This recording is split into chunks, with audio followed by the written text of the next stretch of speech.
Bienvenue dans Sœur Podcast, le podcast qui n'est pas dédié qu'aux femmes, mais à toutes les victimes qui ont besoin d'être écoutées et entendues. Aujourd'hui, le thème portera sur l'inceste et l'abus sur les enfants. On se trouve aujourd'hui, comme vous pouvez le voir, dans une structure un petit peu particulière. On est chez Jean, un espace dédié à la santé des femmes et des personnes sexisées. Que vous soyez une personne cis, une personne transgenre, on accueille absolument tout le monde ici et je leur remercie de me prêter ce lieu qui est absolument exceptionnel. À mes côtés, j'ai Christine Béroux. D'ailleurs, on peut voir ton livre juste ici qu'elle m'a offert. Tu es humoriste, auteure, chroniqueuse chez Teva dans Les Piquantes. D'ailleurs, tu m'avais consacré une chronique et je te remercie. C'est moi qui te remercie. Merci. Oh, que de merci. On avait découvert qu'on avait un harceleur en commun. Wow. Et ça, c'est plutôt original et plutôt chouette. J'ai eu la grande chance et honneur de pouvoir lire ton livre que j'ai trouvé super. Donc, je vous invite, il sera là, le jour où j'ai rencontré le connard de trop. Tu es une femme exceptionnelle, féministe, courageuse. Oui. On chiale okay. Pas tout de suite. Toi aussi. C'est très gentil. Bon, on est tous exceptionnels. Non, mais je sais qu'on porte un combat similaire sur le féminisme et que ça peut parfois être un petit peu dur. Mais aujourd'hui, je t'ai invitée parce que le thème fait écho aussi à ton histoire. Est-ce que tu souhaites nous en parler ? Que je vous raconte mon histoire tout de suite. Écoutez, allez, comme ça, on va briser la glace. Voilà. Oui, alors donc ton émission a pour thème l'inceste. Oui, moi j'ai connu une agression sexuelle quand j'avais 4 ans et ensuite j'ai été agressée sexuellement. Alors déjà, j'ai l'air d'en parler comme ça avec beaucoup de légèreté, etc. Faut savoir que j'ai beaucoup raconté mon histoire dans les médias, j'ai été soignée, j'ai porté plainte. Donc ce qui fait que maintenant, j'ai l'impression quand je raconte mon histoire que finalement, je raconte l'histoire de quelqu'un d'autre tellement le recul a été pris et j'ai compris beaucoup de choses et j'ai réparé beaucoup de choses. Donc ça peut paraître tragique pour ceux qui nous écoutent, mais je vais bien. D'où l'importance d'ailleurs d'aller voir des gens, d'en parler, parce que c'est ce qui m'a permis d'aller de l'avant. Donc j'ai été agressée sexuellement de mes 4 à mes 10 ans, et après il y a eu une tentative quand j'avais 14 ans, mais j'ai réussi à m'enfuir.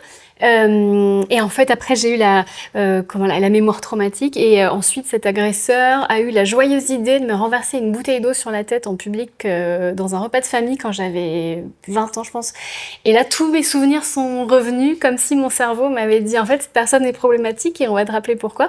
Et donc là ça a été la descente aux enfers pendant plusieurs années parce qu'il a fallu que je me reconnecte à ces souvenirs et ensuite que j'en parle à ma famille qui a été complètement imperméable, c'est-à-dire j'en ai d'abord parlé à mon père qui a vraiment minimisé les faits et qui m'a dit « Oh, c'est pas grave, on va de l'avant, ça arrive, etc. » Et ensuite, plus tard, ma mère qui était dans le refus total de ces informations. Et plus tard, il y a eu vraiment une bascule. Un jour, j'appelle mon père comme ça, par hasard, et il m'annonce qu'il est en train de déjeuner avec mon agresseur dans la joie et la bonne humeur. Et donc là, je sais que ça a été le début pour moi d'une lutte de plusieurs années contre la dépression. Mais en fait, parce qu'en fait, on se dit, mon père, c'est quelqu'un que je respecte, quelqu'un que j'aime, j'ai envie qu'il soit fier de moi. Et là, il fréquente mon agresseur. Enfin, il y a un truc dans le cerveau qui fait qu'attends, c'est pas du tout ça, pas du tout, ces informations ne vont pas du tout ensemble. Et en fait, l'été de mes 15 ans, mon père m'a dit, écoute, il faut que tu te réconcilies avec ton agresseur, voilà. Et là, j'ai coupé les ponts avec mon père. De là, je suis allée de mieux en mieux, et puis plus tard, c'est ma mère qui a souhaité couper les ponts avec moi parce que, je cite, je lui rappelais de mauvais souvenirs. Et en fait, c'est terrible parce que depuis que j'ai plus de famille, je vais vraiment super bien. C'est vraiment qu'on coupe le membre qu'à la gangrène, quoi. Et non, mais surtout, il y a eu une phase aussi un peu difficile, c'est quand j'ai mis ma fille au monde et que ma fille a eu les âges auxquels j'avais été agressée. Parce que je pense qu'on se dit, en fait, on minimise, on dit non, mais ça va, je vais m'en sortir, c'est pas si grave.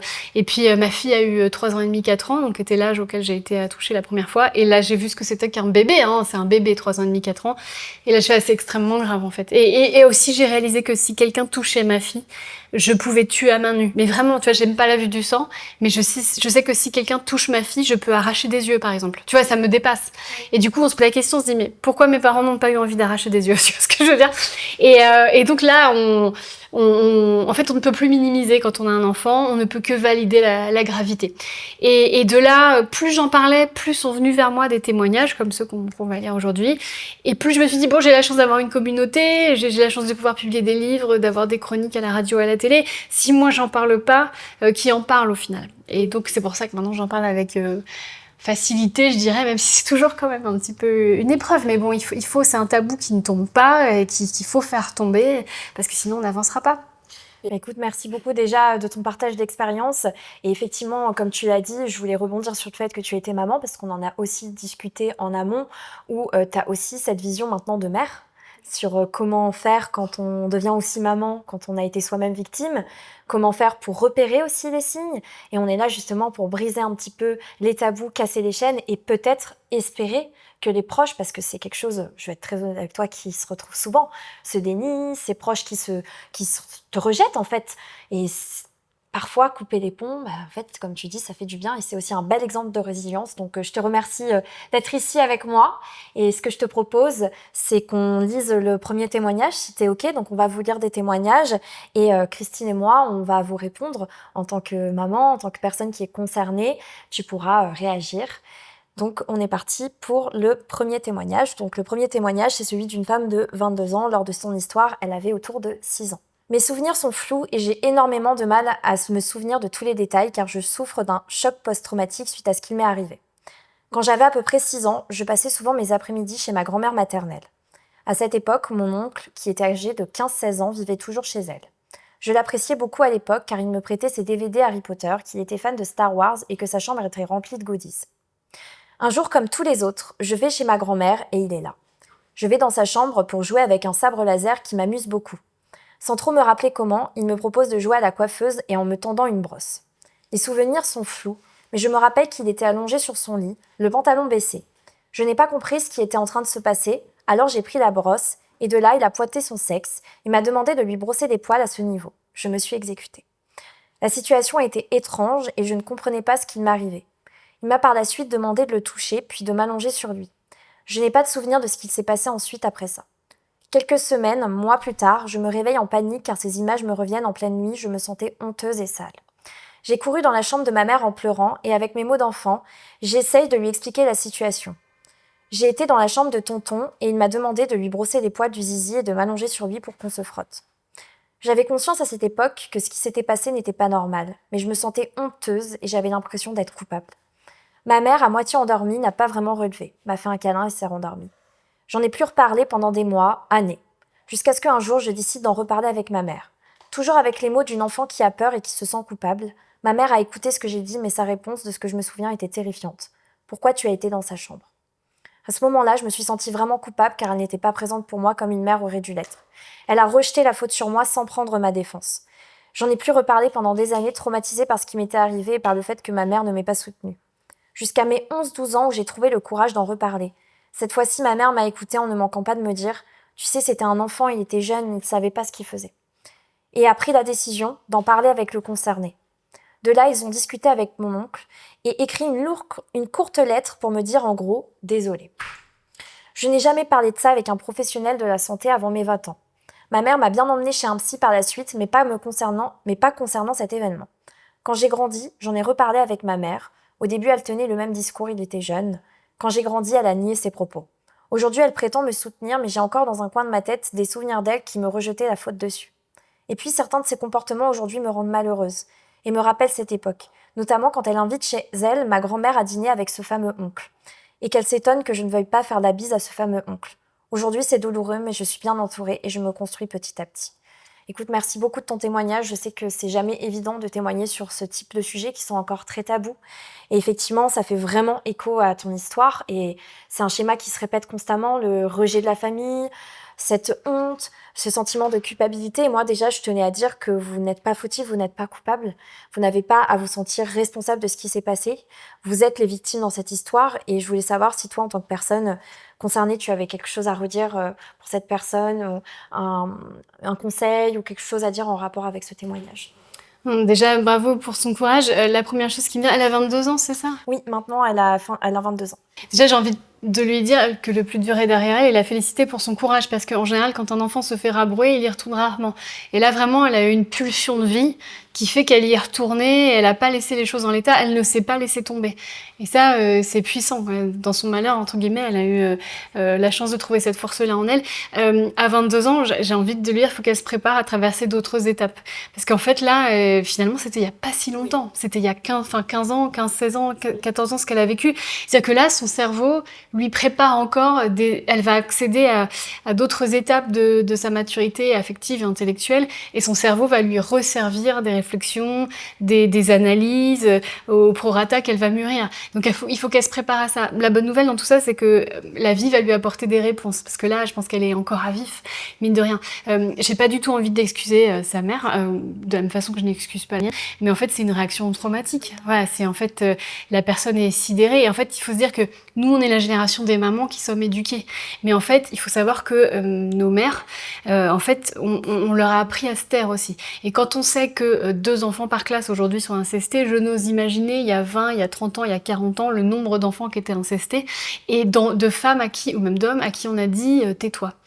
Et donc en fait, je pense que sa maman, je sais pas quel âge elle a, forcément elle est plus jeune que la mienne, mais en fait a dû être témoin de ça, imbibée de ça, et au final c'est la réponse que son inconscient, que ses capacités mentales, intellectuelles et émotionnelles sont en capacité de donner. Il y a un film qui a été réalisé au début des années 2000, je sais pas si ça te parle, qui s'appelle The Magdalene Sister, et qui raconte comment, dans les années 60, les jeunes femmes qui étaient incestées dans leur famille étaient envoyées dans des couvents, et on les forçait à avoir une carrière de nonne, puisque c'était elles les fautives. Et en fait, l'agresseur avait le droit de rester dans la famille. On vient de là, en fait. Faut savoir. Et c'était les années 60, c'était avant-hier. Donc c'est pas acceptable, on comprend que ce soit même impardonnable, hein. Moi je pardonne pas du tout à ma famille, mais ça s'explique. Alors c'est une maigre consolation, mais bon. Alors c'est vrai que quand on explique, évidemment qu'on n'excuse pas. Expliquer est à dissocier de, comme tu le précises, et c'est très important. Et en plus, ce qui est très complexe et compliqué, c'est que se joue aussi un schéma familial où on est très éduqué à c'est la famille, il faut rester avec sa famille. Et c'est pour ça que souvent dans l'inceste, la famille reste en contact avec l'agresseur. Et il y a aussi toute cette dualité qui se pose, et c'est pour ça qu'à 22 ans, comme tu disais, elle a énormément de chemin encore à faire, et qu'elle prenne le temps de comprendre et aussi de décider, parce que tu as décidé, toi, de couper les ponts avec tes parents. Et comme tu l'as exprimé, ça t'a fait du bien. Tu te sens mieux maintenant. Donc aussi, libre à elle, on n'est pas obligé de toujours pardonner. Déjà, c'est important de comprendre ça. Et on n'est pas toujours obligé aussi de côtoyer sa famille. Et ça, c'est important parce que dans l'inceste, il y a aussi toute cette pression familiale. Vous n'êtes pas obligé de rester en contact uniquement parce que c'est ma maman, donc j'excuse. Vous n'êtes pas obligé. Oui, il y a un côté très sectaire finalement. Hein. Exactement. La famille devient une secte au final. Totalement. On reste parce qu'on est sous emprise. Mais en fait, il faut déconstruire ça. Mais il se passe en fait tellement de choses en même temps dans ces situations-là que à la fois tu te déconstruis en tant que jeune, tu subis un traumatisme, et à la fois tu subis le traumatisme après, le traumatisme du rejet de la famille, tu subis aussi ton déni, eux-mêmes subissent du déni. En fait, c'est une violence multifactorielle, et déjà bravo à toi de réussir à écrire tout ça, de t'être fait aider aussi, comme tu as dit, ça t'a aussi beaucoup aidé, et moi c'est ce que je recommande et ce que je conseille dans ces situations-là. En tout cas, j'espère que tu trouveras le chemin pour t'apaiser comme toi, et c'est pour ça que ça me tenait à cœur aussi de t'inviter, pour montrer aussi un exemple de résilience, parce que dans ces moments-là, souvent les personnes elles sont sous l'eau, et c'est difficile d'avoir un exemple, d'avoir quelqu'un vers qui se confier, vers qui aller, et je te remercie vraiment pour ça. Merci à toi de m'avoir invitée. C'est normal. Écoute, ce que je te propose, si tu es OK, oui. C'est de lire un témoignage. Cette histoire est la mienne et je n'ai jamais eu le courage d'en parler. Personne ne m'a écoutée, entendue. Je vis dans une souffrance silencieuse depuis des années. J'ai été victime d'inceste de mes 6 ans à mes 15 ans par mon beau-père, et ce avec la complicité de ma mère ainsi que de ma famille du côté maternel. J'ai également été victime dans cette même famille de violences physiques, verbales, psychologiques, de manquements cruels aux besoins physiologiques et de séquestration. Tout a commencé quand j'avais 6 ans. Ma mère a rencontré mon beau-père sur une application de rencontre. Il s'est rapidement installé avec nous. Petit à petit, un rapport de domination s'est installé envers ma mère, mais aussi envers moi et mon frère. Je n'ai pas tous les souvenirs car j'ai souffert de beaucoup de trous de mémoire liés au choc. De mes 6 ans à mes 12 ans, mon beau-père rentrait dans ma chambre en toute impunité, et ce devant le regard de ma famille, me touchait, me violait, sauf que moi je ne considérais pas ça comme quelque chose de mal, et j'ai bien honte de ce que je vais dire, mais j'ai aimé ces massages qu'il me proposait, je me sentais aimée dans cette famille dysfonctionnelle, je n'avais pas conscience que c'était mal, alors je n'ai rien dit. Mais mon corps, lui, a parlé. Comportements agressifs et violents à l'école, difficultés d'apprentissage et de concentration, attitudes provocatrices et violentes envers les adultes, cauchemars, idées suicidaires. J'avais même préparé un sac de fugue et je recherchais activement à 8 ans des moyens de me suicider. Une information préoccupante a été lancée par la psychologue scolaire qui n'a jamais abouti en enquête malgré mes dessins qui brûlaient toute ma famille ou mes dessins de petites filles brûlés par le soleil. À partir de mes 12 ans, j'ai cherché à fuir en déménageant chez mon père en 5e, mais malheureusement pour moi, je devais toujours y aller un week-end sur 2, alors les violences continuaient, sexuellement, mais aussi la maltraitance. Je pouvais manger uniquement à son bon vouloir. Il me disait que j'étais grosse et affreuse, alors on me privait de manger. Je ne méritais pas une chambre, alors on m'a simplement mis un lit dans une buanderie. Le lit prenait tout l'espace, je n'avais le droit d'en sortir si je n'avais pas je n'avais le droit d'en sortir, je n'avais pas le droit d'en sortir si je n'avais pas l'autorisation explicite. Mes os ont été brisés, j'ai eu des entorses, des fractures, et ce, pas toujours soignées, parfois plusieurs semaines avant de voir un médecin. Une deuxième IP a été émise, mais sans suite également. Donc IP, j'imagine que c'est pour une enquête scolaire. Oui. Mes 2 années de lycée ont été les pires. Tout s'est empiré, toutes les violences. Les vacances étaient un calvaire. J'ai fait 2 tentatives de suicide dans mon internat qui n'ont pas été signalées à ma famille grâce à ma meilleure amie qui venait arrêter les saignements. J'ai pris beaucoup de drogue et d'alcool. J'ai subi un viol de la part d'une personne extérieure. Je ne voulais plus exister. Tout a changé quand j'ai pris la décision d'aller vivre dans un autre département et de travailler à 15 ans. Je faisais une alternance et je travaillais illégalement dans les bars la nuit et les soirées. J'ai connu de très mauvaises fréquentations, mais finalement, ce déménagement m'a sauvé la vie. Je suis finalement rentrée dans mon département natal 3 ans plus tard et j'ai refait ma vie de manière indépendante. J'ai rencontré quelqu'un de bien. Je n'ai pas encore coupé les ponts avec ma famille maternelle. Pas de jugement, je n'y arrive pas. Je n'ai pourtant plus de contact avec l'agresseur. J'ai appris bien après que ma famille maternelle et ma mère étaient au courant et que personne n'a jamais dénoncé. Je souffre encore. Cette partie de ma vie impactera la suite de ma vie. J'ai des troubles psychologiques, un rapport à mon corps et à ma sexualité douteux et je n'arrive pas à faire d'études. Aujourd'hui, je vais mieux, mais j'avais besoin d'être protégée. Je resterai à jamais cette petite fille brisée. Protégeons nos enfants et ceux des autres. Ouvrons les yeux. Waouh, t'as un témoignage très dur, très très dur. Merci beaucoup pour ton témoignage parce que c'est justement le but de ce podcast, de libérer la parole, d'être écouté, d'être entendu et ces enfants, ils ont besoin d'être entendus parce que comme tu dis, tu restes cette petite fille. En tout cas, je voulais vraiment te remercier pour ta confiance. J'ai choisi ce témoignage parce que là, en fait, on parle d'un autre, si je puis dire, angle de l'inceste, c'est-à-dire le silence des institutions, le silence des personnes, parce que cette fille, en fait, elle a été abandonnée aussi par le système. Et comment repérer, en fait, comment faire, parce que quand elle dit qu'elle a des dessins où elle brûle sa famille, qu'elle se brûle par le soleil, qu'elle fait des tentatives de suicide, mais comment ça se fait que personne ne percute qu'il se passe quelque chose et que elle s'est fait totalement en fait abandonner. Et je pense qu'il y a un vrai problème et souci de ne pas apprendre à repérer. Toi, en tant que maman, en plus, je pense que ça te parle. Je pense que tu as dû te poser ces questions-là, comme tu disais, quand ta fille a eu l'âge auquel il t'est arrivé ce qui t'est arrivé, tu as eu cet écho-là. Et comment est-ce que toi, tu penses qu'on pourrait faire pour repérer ces signes? Comment est-ce qu'on pourrait ne plus échouer face à ces enfants et ces sentiments d'abandon? Je pense que le chantier est extrêmement vaste et complexe, mais la bonne nouvelle, c'est qu'on voit bien que les choses sont en train de bouger, ne serait-ce que récemment, on l'a vu avec le scandale Betaram, où on a vu un François Bayrou qui a parlé à l'Assemblée et qui a menti, on l'a prouvé, parce que lui-même n'a pas su à l'époque, alors qu'il était maire de Pau, je crois, même ministre, faire ce qu'il y avait à faire, parce que, je pense qu'en vrai, il voyait pas vraiment le problème, et de 2, à l'époque, c'était même pas un problème. Je pense qu'on voulait pas que ça soit un problème, parce que je pense qu'inconsciemment, les gens savaient que si on ouvrait la boîte de Pandore, alors ça allait être monstrueux et oui, mais il faut passer par là et je pense que maintenant à écouter tous ces gens qui sont broyés, car cette jeune femme elle est broyée, c'est sa vie et je dirais pas foutue parce qu'elle est résiliente et intelligente et forte, mais elle le dit elle-même, elle sera toujours cette petite fille qu'on n'a pas protégée, comme je suis également, et ça c'est permanent, enfin je veux dire c'est pour toujours. Donc maintenant, enfin, elle apporte sa pierre à l'édifice en apportant son témoignage et merci à elle et déjà que cet espace de discussion et que tant d'autres espaces de discussion existent, c'est la preuve que les choses sont en train de bouger. Et je pense que maintenant, les institutions vont changer parce qu'il y a la médiatisation qui est beaucoup plus importante. Et maintenant, il y a les réseaux sociaux. également. Et je pense que maintenant, un représentant d'institution, une infirmière d'école, ou un directeur, ou un proviseur, ou que sais-je, même s'il n'a pas l'empathie, je pense que maintenant, il faut lui donner peur d'avoir des problèmes, Oui. en fait. Je pense que c'est notre marge de manœuvre maintenant. C'est valider la gravité, parler. Parce que moi, je suis de la génération de « Oh, va pas faire d'histoire Oui. ». En fait, moi, j'ai envie qu'on devienne la génération « Putain, tu sais même pas comment on va en faire des histoires, en fait. Tu te rends pas compte de la merde dans laquelle on va te mettre, en fait. » Je pense qu'il faut qu'on soit maintenant, que ce soit notre nouveau mantra. On va vous mettre dans la sauce. Parce que pour ceux qui n'ont pas d'empathie et pour les agresseurs, malheureusement, il ne reste plus que ça.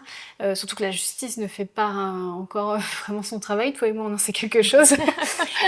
Donc maintenant, moi je crois, je vais dire un truc unpopular opinion. Tant pis, je vais avoir des problèmes, mais moi je crois dans le tribunal populaire.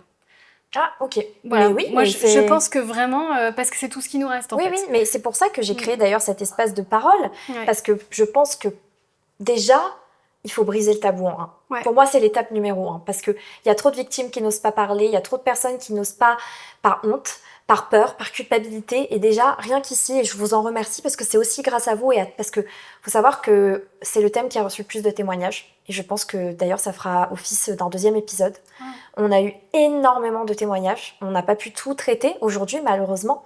Il y a une volonté de libérer la parole sur ce sujet. Et aussi, ce qu'on constate, c'est, j'ai l'impression qu'en fait, t'as une double, triple peine. Parce que tu vis l'inceste, tu vis ce traumatisme qui te brise, mais j'ai l'impression qu'il y a aussi à côté tout ce rejet, non seulement de ta famille, qu'on a vu aussi dans le témoignage précédent, mais aussi des institutions. Et ça, c'est ça en fait qui traumatise d'autant plus. Parce que déjà, je pense, et tu me diras en tant que personne concernée qu'est-ce que tu en penses, mais si on accompagnait mieux les victimes, si elles avaient plus d'espace d'écoute, si elles avaient plus d'espace de personnes vers qui se raccrocher, peut-être aussi que le après, ça serait plus facile pour elles de se reconstruire, plus facile aussi pour les victimes, parce que, évidemment, encore une fois, on ne justifie pas, on n'excuse pas, on explique, mais comment se fait-il que dans toutes les familles, il y a ce déni, il y a ce rejet? On l'a vu aussi notamment dans l'affaire Gisèle Pelicot, où sa fille ne lui parle plus. Ouais, c'est fou. Voilà. Donc il y a eu ça mais aussi. Mais tu sais pourquoi elle lui parle plus? Parce qu'en fait, on l'a reçue dans Piquante également, juste après toi. Mais je te laisse raconter pour les personnes qui n'auraient pas vu. Le fils, donc le petit-fils de Gisèle Pelicot a été incesté également par Dominique Pelicot. Et en fait, Gisèle Pelicot, elle a été sidérée de la même façon et donc ne veut pas croire son petit-fils. Et là, on se dit, ça mériterait une analyse, ça mériterait que les sociologues, les psychiatres, parce que là, c'est de la faute de personne. On est sur un phénomène psychologique. On est dans une espèce de protection de soi qui brise les familles, au final. Exactement. Ouais. Et je trouve qu'en plus, Gisèle Pelicot, ce qui a été très difficile, c'est que beaucoup de personnes l'ont jugée. Ouais. Beaucoup de personnes ont été déçues, alors qu'on parle quand même de victimes. Ouais. Et que sans expliquer, sans se justifier, excusez-moi, sans justifier, on explique. Ce phénomène est récurrent. On le verra dans chaque histoire, il y a toujours un déni. Ouais. Que ce soit de la victime, que ce soit de la famille. Et donc, c'est important d'en tenir compte pour pouvoir agir et faire face à ce déni-là. Comment réagir, comment les familles peuvent réagir et comment les familles aussi peuvent rebondir pour accompagner au mieux, en sachant que parfois, il n'y a pas de solution miracle et malheureusement, le déni reste le déni. En tout cas, je te remercie pour ton retour sur ce que tu estimes. J'aimerais tellement avoir des mots magiques pour ces gens-là, mais on n'a pas de mots magiques, malheureusement. Tout ce qu'on peut dire, c'est au moins on est dans un monde qui est en train de changer, on vous croit. Et nous, je trouve qu'on forme de façon virtuelle et interactive la famille aimante que ces gens-là n'ont pas eu. Bien sûr. Et c'est pour ça aussi que je t'invite en tant que personne concernée. Et vraiment, je te remercie parce que ta place, elle est hyper importante. Parce que tu as un exemple. Voilà, en tout cas, moi, c'est comme ça que je le ressens. Et vous voyez, on peut s'en sortir, on peut faire quelque chose. T'es humoriste, t'es comédienne, t'es ici. Moi, j'adore tes sketchs. Bon, j'arrête parce qu'après, je vais te faire une déclaration. Mais dans le sens, on peut rebondir. Et c'est aussi important pour les victimes. Ça fait... En fait, tu me félicites parce que j'ai du courage, mais ma plainte, j'ai pas de nouvelles j'ai porté plainte contre mon agresseur en avril 2024, j'ai pas de nouvelles, et je me suis dit, si jamais c'est classé sans suite, je sais que la colère, elle va revenir, et on parlait de tribunal populaire, je sais que si ma plainte est classée sans suite, je vais balancer les noms sur les réseaux sociaux pour être accusée, pour qu'on me poursuive en diffamation, parce qu'être accusée en diffamation, ce serait ma dernière carte à jouer pour pouvoir raconter mon histoire devant un juge. C'est d'être sur le banc des accusés, en fait. Bien sûr. Bon. Mais c'est pas parce que tu es en colère que tu n'es pas courageuse. Et je pense que évidemment, peut-être que tu seras en colère, on ne sait pas comment tu vas réagir. Mais rien que le fait d'être présente ici, pour moi, ça démontre quand même un courage et une force. Et on en a besoin. On en a besoin des gens comme toi pour pouvoir se mettre en avant. Et parce que c'est vraiment très tabou, tu sais. Ouais, je sais. Puis voilà. Et on a besoin de briser cette parole, de briser ces chaînes. Et c'est pour ça, en fait, que je dis que t'es courageuse. Après, si tu veux, je peux t'insulter. Non, mais bon, je peux te faire une petite critique. Non, ton livre, nul. Ouais, en fait, je pense que le courage, enfin, il m'aurait fallu plus de courage pour me taire, parce que je pense que quand je me taisais, j'avais juste envie de mourir, d'ailleurs, c'est ce que disent. Mais ouais. c'est le témoignage de tellement de gens. Et justement, moi, ça me touche, en fait, de pouvoir laisser un espace où ils peuvent parler et de se dire qu'ils sont pas seuls, de se dire qu'ils peuvent être écoutés. Et c'est vraiment le principal. En tout cas, je te remercie et je vais passer du coup au prochain témoignage qui nous a été envoyé par un homme de 27 ans qui lui aussi a été victime d'inceste. Et c'est important aussi d'en parler parce qu'il y a aussi des hommes qui sont victimes. Donc je vais commencer l'histoire. L'histoire commence quand ma mère décide de tout quitter car elle vivait avec un homme violent. On a donc quitté notre logement et le temps de retrouver un endroit, on était hébergés par une de ses cousines. Cette cousine avait un fils plus âgé que moi. À l'époque, j'avais 9 ans et lui 16, il me semble. Au début, tout allait bien, même si j'étais un peu perdue car je ne connaissais personne dans cette nouvelle ville. Et puis, le fils de la cousine de ma mère, que l'on appellera Caca, a commencé à me faire des demandes que je trouvais étranges. Par exemple, lui passer de l'huile sur le dos. J'ai toujours refusé ces demandes. Au début, tout se passait bien. J'étais perdue car je me retrouve dans une nouvelle ville avec des gens que je ne connais pas, mais c'était calme. Petit à petit, ce garçon, du coup qu'on va appeler, commence à me faire des demandes étranges. Par exemple, lui passer de l'huile sur le dos. J'ai toujours refusé ces demandes, jusqu'au jour où il a commencé à me menacer en disant qu'il dira à ma mère que je désobéissais. C'est lui qui me gardait quand les adultes n'étaient pas là.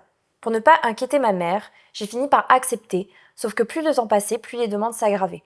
Un jour, il a fini par me demander de me déshabiller pour qu'il puisse se masturber. Devant moi, j'ai refusé, le ton est monté et il m'a enfermée dans la véranda en pyjama en plein hiver. Au bout d'une heure, il m'a posé un ultimatum.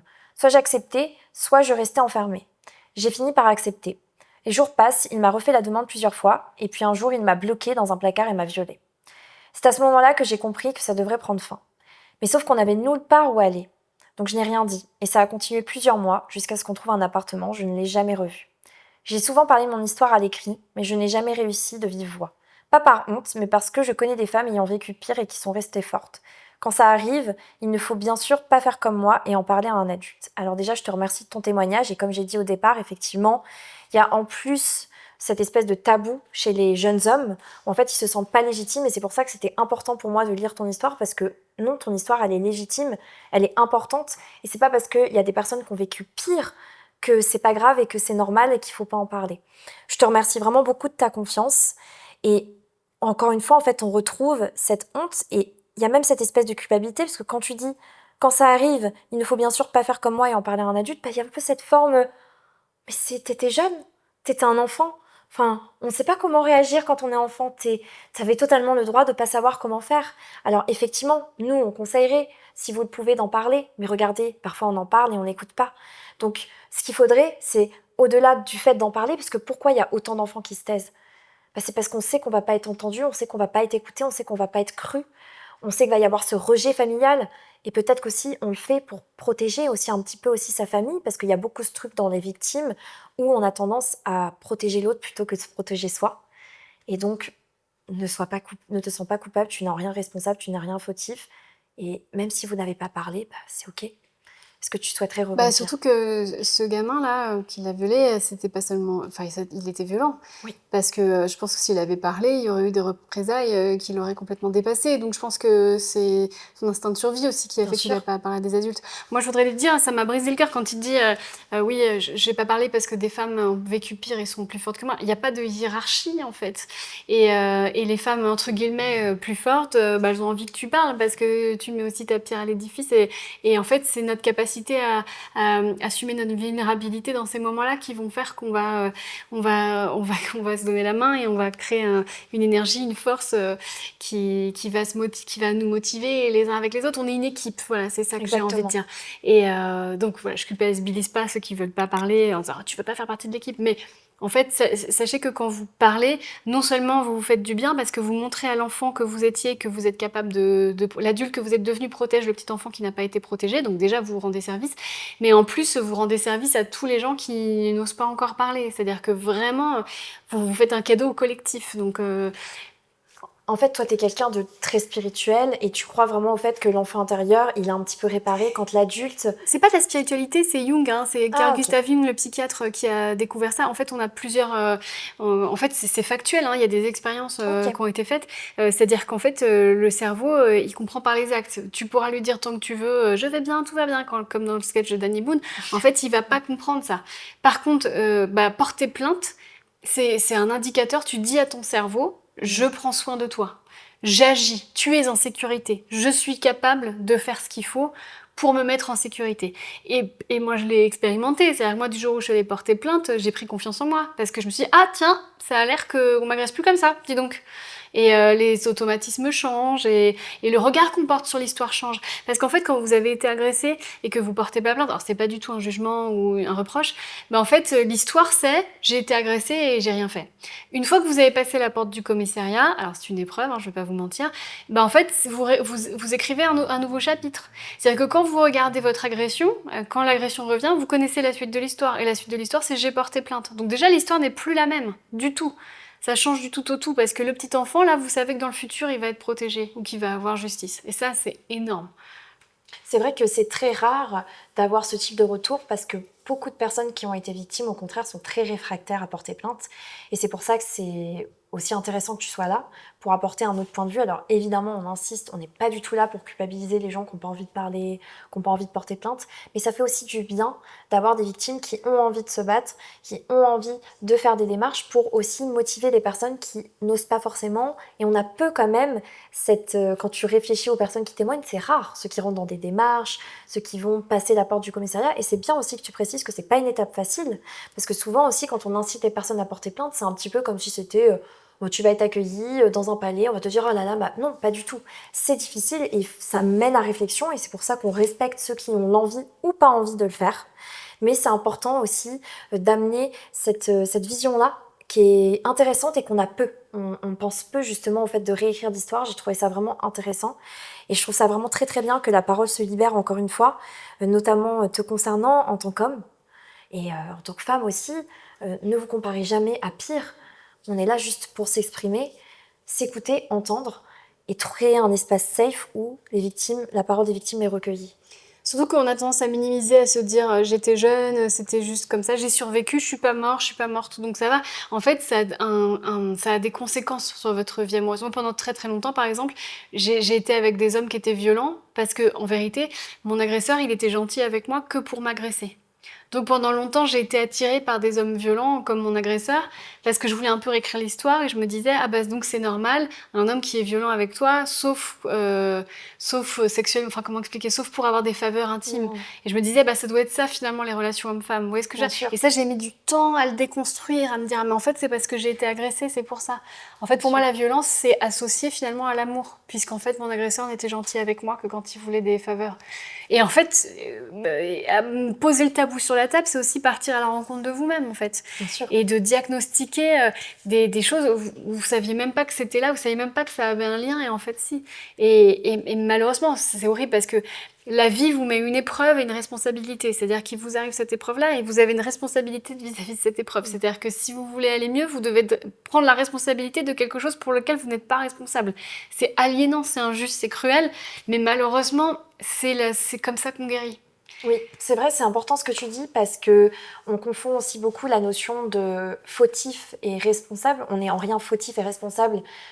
Toutes les personnes qui ont témoigné, vous n'êtes en rien responsable et fautif, mais on a cette responsabilité d'essayer d'aller mieux, ce qui est injuste. Et des fois, il y a cette espèce de dissonance cognitive où à la fois on va aller mieux, mais à la fois c'est injuste et du coup on est entre les deux. Et c'est vrai que c'est important en tant que personne concernée justement de le dire. Et d'ailleurs, je rebondis juste sur le témoignage précédent, sur ce que tu disais. Elle disait moi j'ai trouvé ça un peu agréable dans cette famille dysfonctionnelle, pour moi c'était ça l'amour, et au final elle s'est autodétruite parce que pour elle c'était ça en fait l'amour. Et il y a aussi tous ces schémas qui sont à déconstruire, qui sont longs, mais c'est possible. Mais c'est tragique ce passage du témoignage, il était... Non, mais j'entends. Faut savoir que mon agresseur, il était tout le temps en train de se moquer de moi, s'en prendre à moi, me violenter, sauf quand il voulait m'abuser sexuellement. Et en fait, j'étais contente qu'il s'intéresse à moi. Oui. Et c'est pour ça que je me suis laissée faire les fois suivantes, c'était parce qu'il me témoignait de l'intérêt. Et en fait, je me suis laissée faire. Et en fait, on culpabilise, on se dit, bah oui, mais j'étais un peu contente qu'on s'intéresse à moi. Et donc on se dit, ah bah finalement, ça devient, je l'ai bien cherché, c'est horrible. Mais oui, mais rien que C'est le fait de atroce. dire laisser faire, tu vois, ça laisse Ouais. un petit peu, je trouve, ce truc comme si t'avais ta part de responsabilité, alors Ouais. qu'en fait, c'est la personne Bien qui sûr. a abusé de toi. Ouais. Et c'est vrai qu'il y a cette inversion, je trouve, de victime-bourreau, où la personne qui est victime devient son propre bourreau, Ouais. et se culpabilise, se flagelle, et déjà rien qu'enlever ça enlève beaucoup de culpabilité, ça enlève un poids, je trouve, de pouvoir poser des mots là-dessus sur les mots. Tout à fait. D'ailleurs, dans le précédent témoignage, elle disait on se moquait d'elle, on la traitait Bien mal dans la sûr. famille.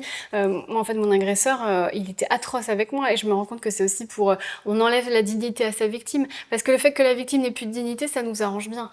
On se dit, je parle en tant qu'agresseur, pour l'agresseur, que la victime soit une personne nulle, pourrie, pas aimable, ridicule, qu'on peut moquer comme ça, on lui reprend son humanité, en fait, finalement, et du coup, ça les fait aller mieux, eux.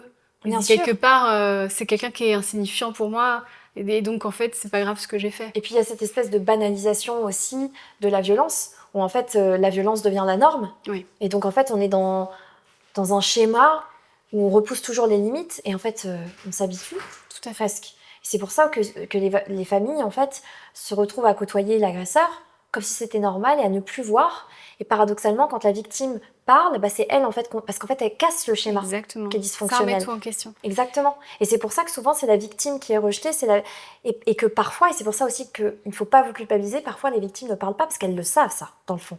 Même si vous êtes enfant, dans votre inconscient, vous n'avez pas encore conscientisé parce que vous êtes trop jeune, mais vous le savez tout ça, qu'il y a un schéma, qu'il y a de la violence, que si je parle il va se passer ça, donc ne vous en voulez jamais de ne pas avoir parlé, et vous avez tout le temps pour le faire, et vous avez tout le temps pour vous reconstruire, et vous avez tout le temps, déjà rien que là, votre présence, c'est une petite réparation et c'est déjà un premier pas.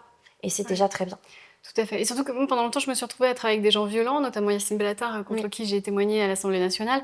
Et en fait, j'ai travaillé 2 ans avec lui, justement parce que j'avais baigné dans la violence quand j'étais petite.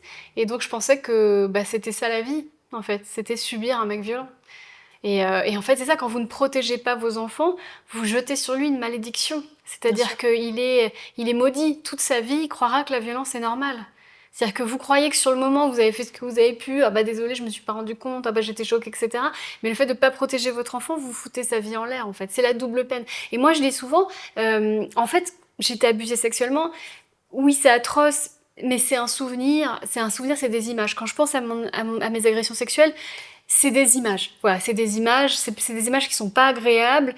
Mais par contre, quand je me rappelle de ce fameux coup de fil où j'ai appelé mon père et qu'il me dit qu'il est en train de déjeuner, je me rappelle que j'ai senti mon cœur se briser physiquement. Et là, en même temps, je t'en parle et je suis encore en colère. Parce que ça, c'est incompréhensible.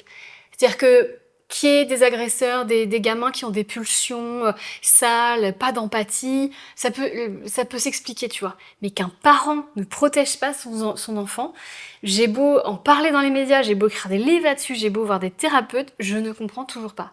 Et je pense que c'est pour ça que ces témoignages sont empreints de ça, cette incompréhension et qui est vraiment aliénante. Enfin, je veux dire, comment un parent ne peut pas protéger son enfant? Et moi encore, je ne comprends pas. En fait, c'est parce que souvent les parents, en tout cas des témoignages que j'ai lus, des échanges, parce qu'évidemment on a sélectionné des témoignages, mais moi en amont, j'ai discuté avec des gens, j'ai appelé, etc. Et de ce que j'ai compris et des retours que j'en ai eus, les parents ont l'impression de protéger l'enfant en étant dans le déni. C'est-à-dire, tu sais, ça n'existe pas. Donc en fait, je te protège. Tu sais, il y a des parents parfois qui vont pas dire certaines choses pour protéger. Et en fait, c'est pire. Oui, mais ça les arrange bien. Et évidemment, c'est très égocentrique. C'est des parents, comme tu le disais, c'est une génération de toute façon, surtout à ton époque, où il n'y avait pas du tout cette thérapie, il n'y avait pas du tout cette banalisation de la psychothérapie, du travail sur soi, du développement personnel. Et donc, c'est une génération très égocentrique, très à l'ancienne, mais non, mais comme j'en parle pas, ça n'existe pas, tout va bien. Et en fait, il n'y a aucun travail, il n'y a aucun schéma, il n'y a aucune déconstruction. Et c'est dur mais d'un côté, c'est bien, parce qu'en fait, toi, tu es la première génération qui brise, mais c'est difficile. d'être dans cette posture, parce qu'à la fois, tu n'auras pas le soutien que tu aurais aimé, mais tu vas créer et engendrer toute une génération aussi qui va pouvoir mieux accueillir la parole des victimes. En tout cas, je le souhaite et je l'espère en libérant cette parole. Et si je peux ajouter quelque chose, moi, ce qui m'a aidée, c'est les réactions de mon corps.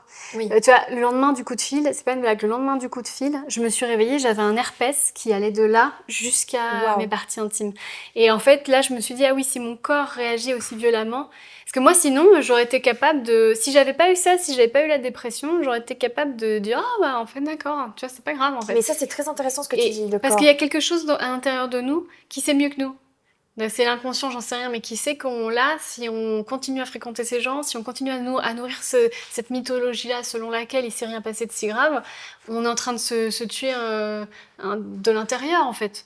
Et en fait, moi, j'ai eu des pensées suicidaires. De ce jour-là, de ce coup de fil, j'ai commencé à avoir des pensées suicidaires, à être vraiment dans la dépression pure, hein, jusqu'à ce que je coupe les ponts avec mon père. Et du jour où j'ai coupé les ponts avec mon père, c'est allé mieux. Et quand j'ai repris contact avec lui pour qu'il connaisse sa petite fille, parce que je suis quand même pas un monstre, donc je vais laisser une chance, il a merdé totalement, mais donc il a recommencé à dire que c'était pas si grave, etc., qu'il avait toujours été là pour moi, bref. Du moment où j'ai revu mon père, j'ai envie de me suicider, alors que j'avais une petite fille de 2 ans. Tu vois, donc c'est vraiment qu'à l'intérieur de nous, il y a un warning de c'est pas, je peux pas, c'est pas possible. Quoi. Effectivement, c'est très intéressant ce que tu dis, parce que en fait, le corps parle, le corps déjà s'exprime, c'est très intéressant. Et surtout, ce qui est bien, c'est que tu montres, parfois les gens n'osent pas couper les ponts. C'est un peu un drame, tu sais, ce truc, c'est très tabou aussi, je coupe les ponts avec mes parents. Et toi, tu es l'exemple que en fait, ça t'a fait du bien et que ça t'a permis de te sentir mieux. Et c'est aussi quelque chose qui est, même si encore une fois, on n'est pas là pour dire quoi faire, on n'est pas là pour culpabiliser, mais que c'est une option envisageable. Parce que parfois, les personnes qui sont victimes d'inceste, elles disent, bah non, ma famille, c'est inenvisageable, c'est la famille, c'est comme ça. Mais non, il y a aussi des personnes qui ont coupé les ponts et ça leur a fait du bien. Et d'ailleurs, ton corps et en fait, on somatise parfois parce que souvent aussi dans le cadre d'inceste, il y a ce déni, il y a cette violence qu'on intègre à l'intérieur de soi qui devient nous. Il n'y a que le corps qui parle et c'est important de l'écouter. Donc je te remercie pour ce partage. Alors, je me présente, je m'appelle Paillette. J'ai 30 ans et ça ne fait pas longtemps que je commence à vivre. Je m'explique. J'ai vécu la classique, beau-père, belle-fille. J'avais 5 ans à l'époque et ça a duré jusqu'à mes 11 ans. Des témoignages, il y en a plein malheureusement. J'ai dénoncé, j'ai eu un procès. Mais j'aimerais partager le fait que ce ne sont pas 5 ans avec sursis qui répareront une personne. J'aimerais rappeler que même quand on dénonce, on est abandonné. Avant de dénoncer, il y a eu déni, complicité, omerta d'une famille comptant énormément de membres. Tout au long de ma vie, ma parole n'a pas compté de multiples manières car l'affaire était close. Entre abus et sexisme, j'ai dû avancer. Je témoigne surtout pour révéler les conséquences à l'âge adulte quand les faits sont choquants, mais pas assez dégueulasses pour en faire une histoire. Aujourd'hui, dans un monde qui cherche du sensationnel, je veux rappeler que même la banalisation du beau-père-belle-fille s'est bien créée au fil des années, mais que ça n'enlève pas les conséquences désastreuses. On a tué mon enfance et dans mon chemin pour retrouver mon enfant intérieur, témoigner est une forme de thérapie. J'ai 3 trésors désormais et c'est très différent d'être parent quand on a été abusé enfant. J'ai envie de crier au monde entier que le traumatisme de l'inceste n'est pas banal car le monde l'a banalisé. Il se démarque bel et bien sans annuler la douleur des horreurs sur cette terre. Eh ouais. J'ai voulu conclure par ce témoignage parce que je trouve que déjà il résume bien toute la problématique auquel on est confronté. Elle aussi, elle a décidé du coup de rentrer dans une procédure. Et comme elle explique, c'est pas ça qui répare, mais ça a quand même permis d'enclencher quelque chose. Et aussi, je voulais faire écho parce que je sais que toi, t'es maman, elle est maman, et que c'est possible aussi parce qu'il y a beaucoup aussi d'enfants victimes qui, une fois adultes, se sentent pas légitimes de devenir parents parce qu'ils ont peur. Et toi, qu'est-ce que tu penses que tu pourrais leur dire à ces personnes-là qui n'osent pas en fait et qui ont peur de rentrer dans une maternité, dans de la parentalité et qui malheureusement est beaucoup trop commune parce que comme elle explique, souvent c'est les après en fait qui sont difficiles, même si évidemment que l'acte est traumatisant, mais il y a toute cette omerta, toute cette justice qui est contre nous, tout cet abandon et encore une fois on le retrouve dans les 4 témoignages. Elle parle de banalisation, je tiens à rappeler que en fait les relations beau-père-belle-fille c'est une catégorie YouPorn, que sur YouPorn on trouve aussi demi-frère, demi-sœur. Oui. Et que ça, c'est atroce. C'est absolument ça ne devrait pas exister. Ça banalise, ça érotisme une situation qui est source de drame et de vie brisée. Donc, bon, bref. En fait, le conseil que je peux donner, c'est que vous n'allez pas vous priver d'être parent parce que vous avez vécu, parce que là, ce serait quadruple peine. Je ne sais plus là où on en est, double, triple, quadruple. Je pense même septuple, franchement. Oui. Mais sachez de toute façon que ça fera partie de votre façon de gérer votre maternité, ou votre paternité d'ailleurs. C'est la paranoïa. C'est-à-dire, moi, je laisse jamais ma fille avec des petits garçons. Je suis totalement paranoïaque. Enfin, j'ai peur tout le temps. Je suis dans l'hyper-prévention, c'est-à-dire que ma fille a tous les livres, touche pas à mon corps, le consentement, etc. J'ai beaucoup de chance. J'ai mis ma fille dans une école Montessori. Alors, ils sont à fond là-dedans. Elle a eu des cours de consentement à l'école, donc ça, c'est merveilleux. Ça devrait être dans toutes les écoles, d'ailleurs. Je sais pas pourquoi ça l'est pas. Par contre, il y a les pensées intrusives, ce qu'on appelle je crois que c'est les phobies d'impulsion. Oui, phobies d'impulsion. Est-ce que tu peux expliquer ce que les phobies c'est d'impulsion, c'est par exemple quand vous êtes sur le quai du métro et que vous dites bah là je pourrais sauter par exemple. Bien sûr vous le faites pas ou sauter par la fenêtre ou quoi. Moi j'ai eu beaucoup de phobies d'impulsion. À un moment donné je me suis dit mais imagine j'abuse ma fille. Alors je suis pas du tout une pédocriminelle en fait. Hein. Mais à un moment donné je me suis dit mais on a vrillé sur moi, imagine je vrille sur ma fille. Enfin, c'est des pensées atroces qu'on a. Bon, sachant que quand j'étais à la maternité, on devait planquer les... Enfin, ma belle-mère avait fait un gâteau et j'avais dit de prendre le couteau parce que j'avais peur d'être somnambule et de tuer ma fille dans mon sommeil. Donc ça, c'est vraiment les anxieux, on est comme ça. Alors en plus, quand tu rajoutes en plus le trauma, l'inceste, etc., en fait, votre enfant, c'est l'être que vous aimez le plus au monde. Et vous avez vu la noirceur de l'humanité. Et sachant que moi, je n'ai pas grandi dans un pays en guerre, donc j'imagine qu'il y a encore d'autres strates de la noirceur de l'humanité. Mais je sais de quoi l'humain est capable. Et je sais que l'humain est capable de violer une petite fille de 4 ans, et encore, j'ai eu de la chance parce que je pense que ça aurait pu être bien plus tôt. Donc je sais que ma fille, elle vit dans ce monde-là. Donc en fait, il faut toujours essayer de dire, bon, je la protège, normalement, faut pas... Et puis surtout avoir conscience que ça peut arriver. Mais par contre, l'autre jour, ma fille est arrivée, pas en larmes, mais elle m'en a parlé, elle m'a dit « Maman, j'ai quelque chose à te dire », et puis elle pleurait. Et j'ai imaginé le pire, qui t'a touché, qui t'a touché. Et en fait, le truc, c'est qu'elle avait touché le dos d'une petite fille sans consentement. Elle me dit « Je l'ai touché sans consentement », et je dis « Tu l'as touché où ?» Elle me dit « Le dos ». Donc quand je raconte comme ça peut être comme... Mais c'était tragique, parce qu'en fait, j'étais tellement mis dans l'esprit de ma fille que c'était grave de pas toucher sans consentement, que elle-même, j'ai planté dans sa tête la graine de la paranoïa. Mais en même temps, comment je pourrais faire autrement? Mais c'est très dur. Donc je suis allée voir, donc ce que vous pouvez faire, je suis allée voir une pédopsychiatre avec ma fille pour pouvoir raconter mon histoire à ma fille avec une professionnelle. Donc ça, je conseille à tout le monde. Ouais, c'était super. C'était très éprouvant. Mais donc une pédopsychiatre a expliqué à ma fille, en ma présence, ce que j'avais subi et pourquoi elle ne voyait plus sa famille maternelle. Okay. Ça a été propre, vraiment chirurgical, sain, net. Et ça, je pense qu'il faut le faire. Parce que sinon, je pense effectivement que c'est bien d'être accompagnée dans ces moments-là, parce que y a beaucoup de personnes qui s'empêchent la parentalité ou qui ont peur, et je pense qu'il faut pouvoir être accompagné de professionnels, si on peut évidemment, tout le monde n'a pas cette possibilité, mais c'est le mieux dans l'idéal, parce qu'il faut que l'enfant comprenne avec ses mots, et c'est super ce que tu as fait, mais comme quoi... c'est vrai que si ça peut aider les personnes, comme elle qui a 3 merveilleuses petites paillettes, c'est super important. Mais en tout cas, je te remercie pour ton retour, merci pour tous vos témoignages. Vraiment, ça a été un épisode difficile, je vais pas mentir, parce que j'ai lu énormément de témoignages. Et je me dis que c'est un problème qui est encore trop présent. C'est pas normal que je reçoive des dizaines de témoignages encore sur ce sujet-là. Et je pense que vraiment, ça donnera lieu à un 2e épisode. C'est pour ça que là, on a abordé plutôt le côté parentalité, le côté déni, le côté abandon, le côté aussi manquement des institutions. Et je pense qu'on abordera d'autres points sur le prochain épisode. En tout cas, je te remercie énormément de ta présence, de ta parole. Je pense que c'était vraiment très précieux.